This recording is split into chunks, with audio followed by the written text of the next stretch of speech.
টানা কয়েকদিন ধরে ভারত পাকিস্তান ব্যাপক উত্তেজনা চলে। এরপর শুরু হয় হামলা পাল্টা হামলার ঘটনা। দুদেশই হামলা চালিয়েছে তাদের লক্ষ্যবস্তুতে।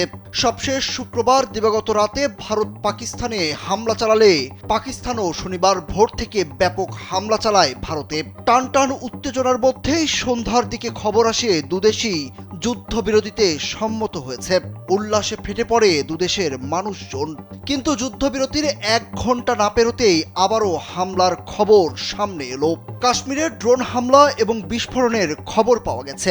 শনিবার ভারতীয় সংবাদ মাধ্যম এনডিটিভি তাদের এক প্রতিবেদনে এই তথ্য জানায়। জম্মু ও কাশ্মীরের মুখ্যমন্ত্রী ওমর আবদুল্লাহ সামাজিক যোগাযোগ মাধ্যম এক্সে এক পোস্টে বলেন, কাশ্মীরের রাজধানী শ্রীনগরে বিস্ফোরণের শব্দ শোনা গেছে। ভারত ও পাকিস্তান উভয়ই যুদ্ধবিরতিতে সম্মত হওয়ার ঘোষণা দেওয়ার পরপরই তিনি এই পোস্ট দিয়েছেন। এর আগে মার্কিন প্রেসিডেন্ট ডোনাল্ড ট্রাম্পও উভয় পারমাণবিক শক্তিধর প্রতিবেশী যুদ্ধবিরতিতে সম্মত হওয়ার ঘোষণা দেন। পোস্টে মুখ্যমন্ত্রী ওমর আবদুল্লাহ বলেন, যুদ্ধবিরতির কি হলো? শ্রীনগর জুড়ে বিস্ফোরণ শোনা যাচ্ছে।